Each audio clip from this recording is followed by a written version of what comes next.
E aí, pessoal? Fala, que tal? Fala, pessoal.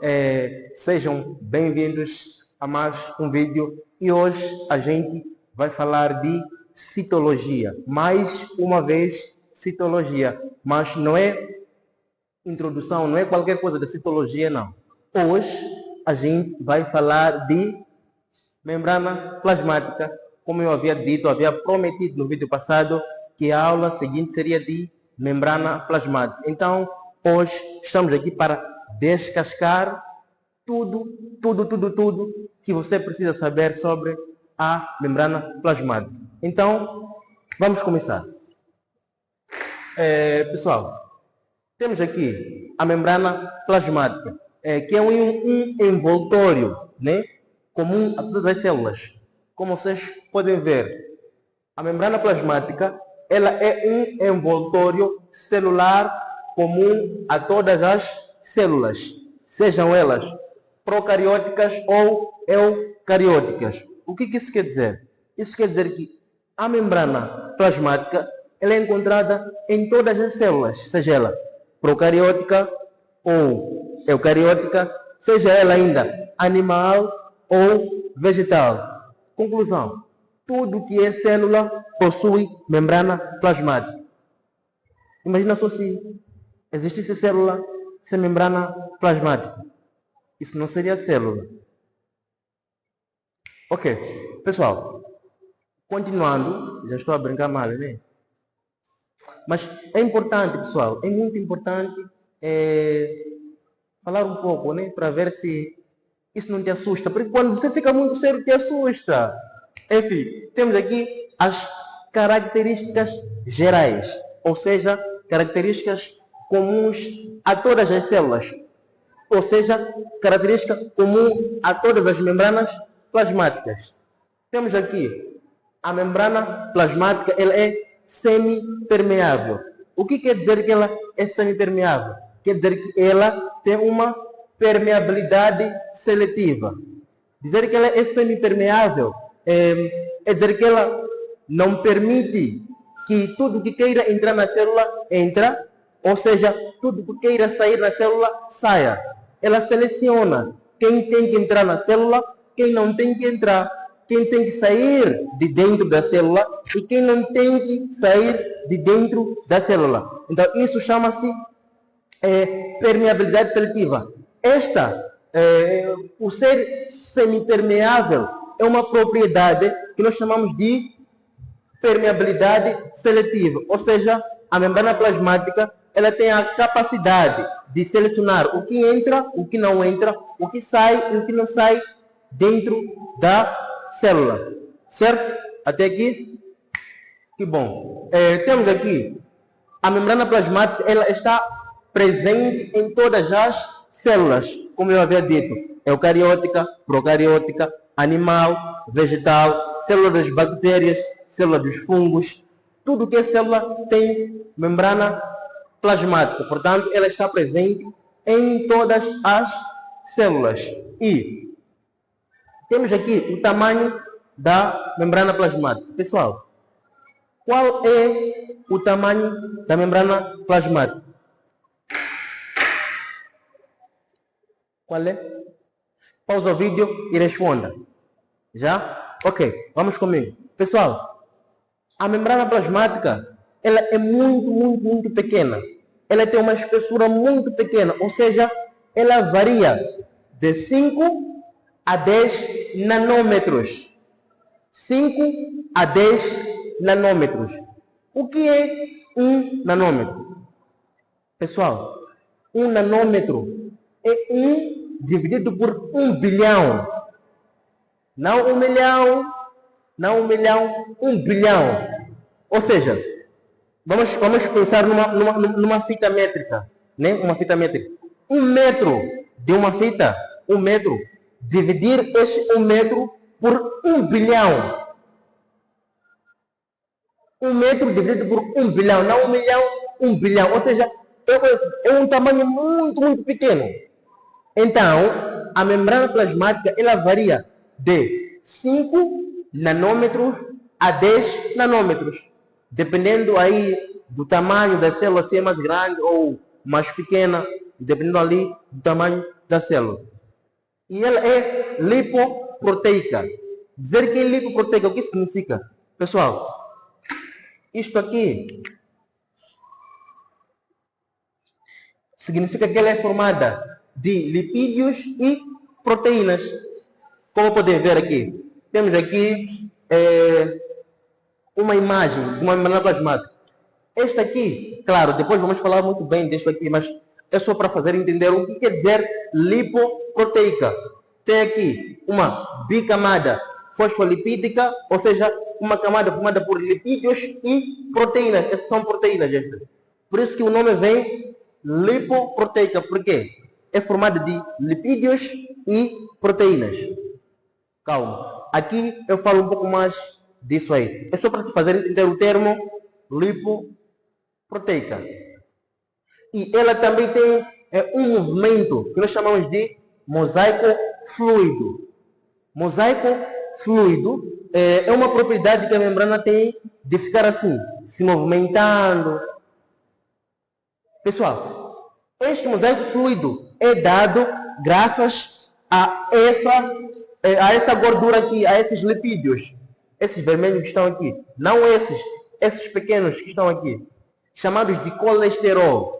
São esses colesteróis que estão aderidos na membrana plasmática, fazendo com que a membrana ela esteja aí muito calma, movimentando como as ondas das águas, né?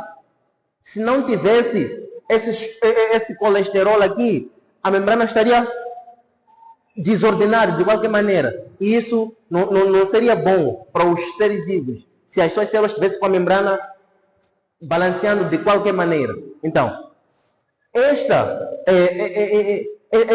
levedura, este movimento calmo, lento, com muito charme, é chamado de movimento mosaico fluido. Quem propôs este nome de mosaico fluido? Foram dois cientistas, chamados de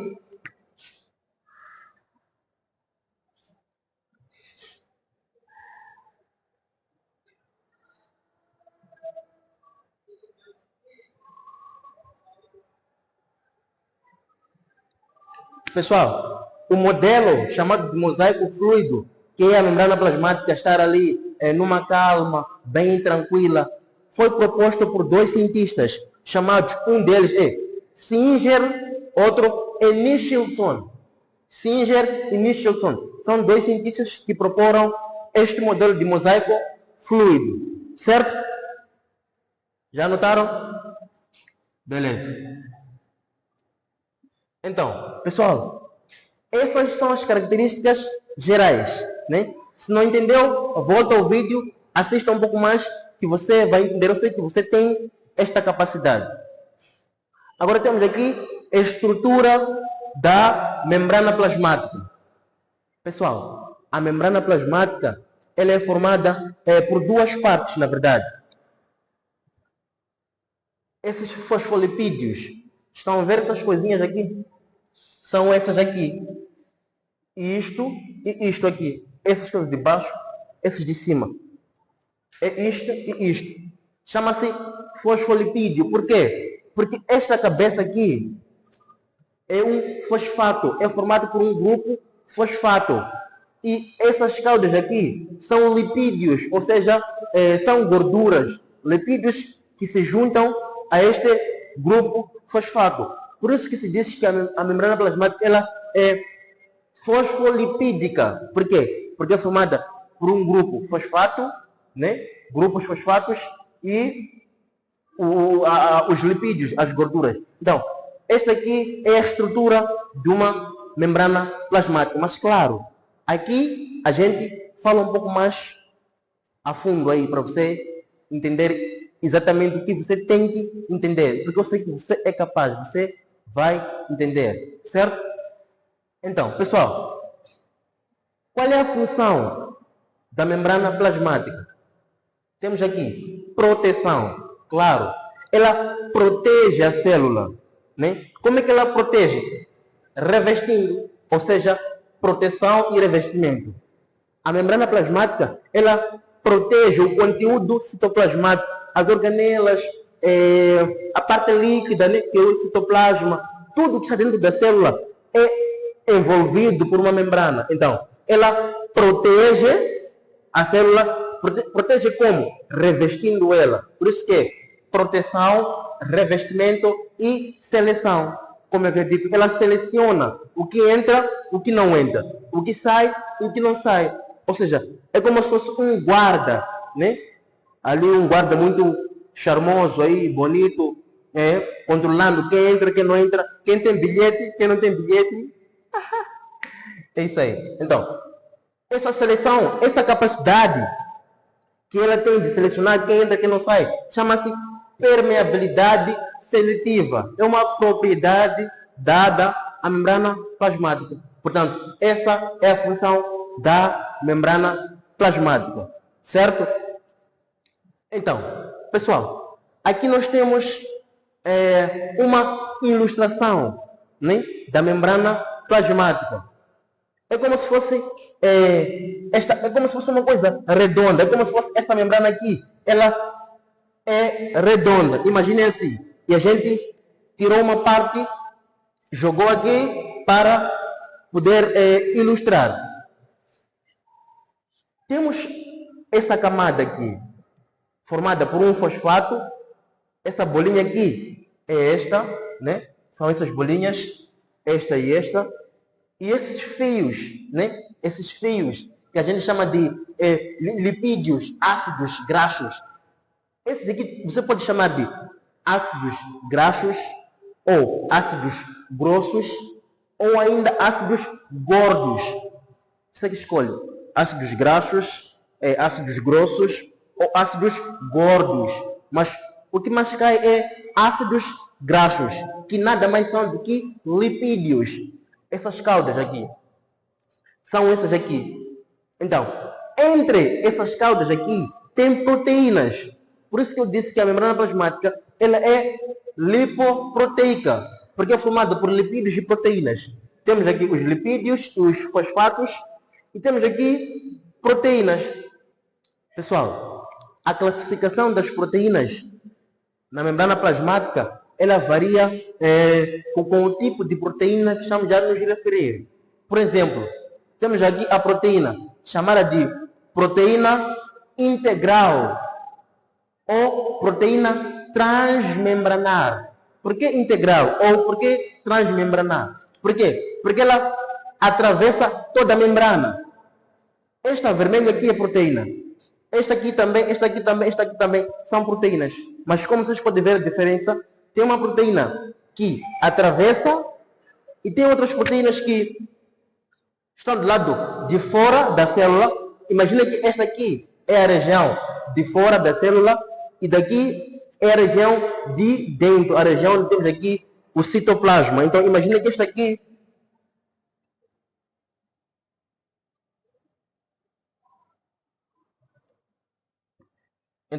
imagina que daqui para baixo é o citoplasma. Daqui para lá é a parte de fora da célula. Então, temos proteínas que atravessam toda a membrana, conectando assim a parte externa da célula e a parte interna, mas também temos proteínas que ficam apenas do lado de fora, como vocês podem ver, né? E também tem proteínas que ficam apenas do lado de dentro. Então, as proteínas que atravessam toda a membrana, conectando assim a parte de fora e de dentro, chama-se proteína integral, como vocês podem ver, ou transmembranar. Mas aquelas que ficam ou na parte de fora ou na parte de dentro, chamam-se proteínas periféricas, como vocês podem ver. Periféricas, por quê? Porque ficam na periferia, ou na extremidade de dentro, ou na extremidade de fora. Então são proteínas periféricas, proteínas que ficam na ponta, na periferia. E temos aqui, pessoal, bicamada. Bicamada por quê? Porque temos aqui uma camada, esta camada aqui, né? Esta camada aqui, que é representada por isto aqui, como vocês podem ver. Esta camada aqui, temos uma camada e temos essa aqui de cima também. é outra camada. São duas camadas. Por ter duas camadas, a gente chama aqui bicamada, bi de 2, bicamada fosfolipídica. Por quê? Porque essas duas camadas são formadas de um grupo fosfato e dessas caudas aqui que são lípidos, certo? E temos aqui umas linhas, né? Umas estruturas chamadas de citoesqueleto.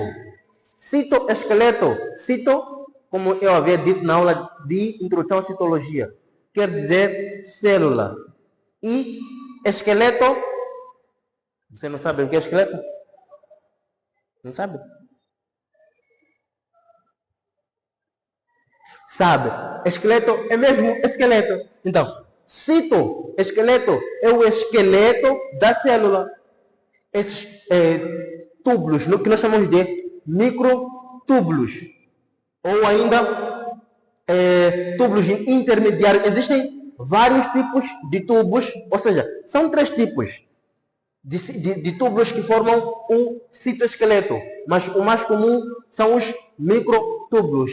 Micro por quê? Porque são túbulos, ou seja, são tubos muito pequenos. Então a gente chama de microtúbulos. E temos aqui o colesterol, que eu havia dito. O colesterol, ele é produzido pelo retículo endoplasmático liso. Qual é a função do retículo endoplasmático liso?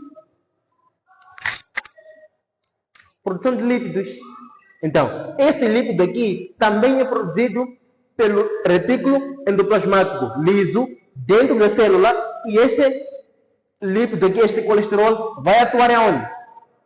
Na membrana plasmática. Então, por isso que ele faz o quê? Ajuda no mosaico fluido. Ele é como se fosse parafuso. Vamos ver? É como se fosse parafuso que aperta a membrana plasmática para ela não ficar de qualquer maneira, para ficar regularizada ali, vivendo bem de boa. Biologia linda, né? Às vezes fico pensando que o que seria da vida sem a biologia? O que seria da vida sem a biologia? Agora, os que viviam há muito tempo, como é que viviam sem a biologia? Cara, de lá para cá muita coisa mudou. Com os avanços da biologia, muita coisa mudou. A gente consegue agora produzir medicamentos graças à biologia. Os antigos não produziam medicamentos. Mas isso é assunto para outra aula. Só que tem aqui. Então, pessoal, temos essas estruturas aqui, né, que nós chamamos de glicocálice. Glicocálice ou glicocálix. O que são glicocálices? São estruturas que se ligam ou à bicamada fosfolipídica ou se ligam a essas proteínas. Quando o glicocálice, né, glicocálix, esta aqui, essa estrutura aqui, que fica na parte externa, ou seja, são envoltórios externos à membrana plasmática, né? Esse aqui é um dos envoltórios, claro, tem a parede celular também em outras células, não é célula animal. Mas isso aqui é uma representação geral. Esse envoltório externo aqui é o glicocálice. Glicocálice, quando está ligado diretamente na bicamada fosfolipídica, a gente chama de glicolipídio. Glicolipídio por quê? Porque é um glicocálice ligado à bicamada fosfolipídica. Então fica glicolipídio. Já quando o glicocálice, né, está ligado à proteína, seja essa integral, seja essa periférica, chama-se glicoproteína. Glicoproteína por quê? Claro, você já sabe. Porque é um glicocálice, né? Glicocálice ligado a uma proteína. Pode ser proteína integral, pode ser proteína periférica, desde que esteja ligado a uma proteína. O que é glicocálice? Glicocálice, como o nome já diz, glico é um açúcar, né? É um polissacarídeo, é um carboidrato. É um carboidrato ligado à bicamada fosfolipídica, é um carboidrato ligado à proteína. Certo? Então, temos também o fosfolipídio. Pessoal, antes, um minuto. Esqueci minha água, pá. Ok. Isso não importa agora. Vamos ao que nos importa. Você é guerreiro. Vamos agora estudar, estudar, estudar para você admitir no curso do seu sonho. Porque o objetivo aqui, pessoal, eu faço esses vídeos principalmente para pessoas que querem concorrer, sabe? Que às vezes concorrem, mas não dá certo por coisas que não conseguem entender. Mas juntos nessa eu sei que você vai entender. Assim como eu fui admitido à universidade, você também será admitido. Confie em você, confie em mim, confie em nós, que juntos somos mais fortes. Não é à toa que falam que juntos somos mais fortes. É porque somos mais fortes mesmo. Pode confiar. Ok, temos aqui, pessoal, fosfolipídio, ou seja, esta molécula aqui, que também é esta aqui. Né? Como vocês podem ver, esta aqui. Aqui só representei uma. Né? Para vos mostrar exatamente o que é bicamada, ou seja, o que é fosfolipídio que forma a bicamada fosfolipídica. Pessoal, o fosfolipídio ele é formado basicamente por duas partes. A cabeça e as caudas. Esta é a cabeça e essas duas são as caudas, né? São as caudas. Então, fosfolipídio tem uma cabeça polar. Esta cabeça polar é hidrofílica. Dizer hidrofílica, o que significa? Hidro quer dizer água. Fílica quer dizer afinidade, né? Entendimento. Então, a cabeça polar é hidrofílica, ou seja, ela se entende com a água, ela gosta da água. Enquanto que a cauda apolar, né? Ela é hidrofóbica. Hidrofóbica. Fobia ou fóbica quer dizer medo. Fóbica vem da palavra fobia, que quer dizer medo. Não sei se você já ouviu falar aí de um amigo seu ou ter assistido um vídeo que diz: ai, eu tenho fobia de gatos. Fobia de gatos quer dizer medo de gatos, ou seja, não gosto de gatos. É o caso dessas caudas aqui. São hidrofóbicas, ou seja, não gostam da água, não têm afinidade com a água. Portanto, o fosfolipídio é formado por uma porção que é a cabeça hidrofílica e outra porção que é a cauda hidrofóbica. Pessoal, a água ela é polar. Ela tem uma porção positiva, né? Que é o hidrogênio, e tem uma porção negativa, que é o oxigênio. Por isso que, por a água ser polar, a cabeça também é polar. Eles se entendem, a água e a cabeça. E esta aqui é apolar e a água é polar. Por isso que não se entendem. Dizer que polar é dizer que tem uma porção negativa e outra positiva. Apolar, A, de negação. Apolar quer dizer que ou é só negativo ou é só positivo. Mas isso é assunto para química. Vai lá assistir as aulas de química, você vai entender o que eu quero dizer aqui. Então, por isso que na célula temos aqui a cabeça que fica do lado de fora e as caudas para dentro, mas na região de dentro da célula também tem esta cabeça que está do lado de dentro da célula e as caudas viradas para cima, mais ou menos uma coisa assim, né? Essas são as caudas e essas são as cabeças assim. Por quê? Porque na parte de fora da célula tem água, né? Aí nos órgãos, no corpo, né? do organismo, neste caso. Parte de fora da célula tem água e na parte de dentro também tem água. Pessoal, é só lembrar que os organismos são feitos basicamente de água. 75% do nosso corpo é feito de água. Então, ter a cabeça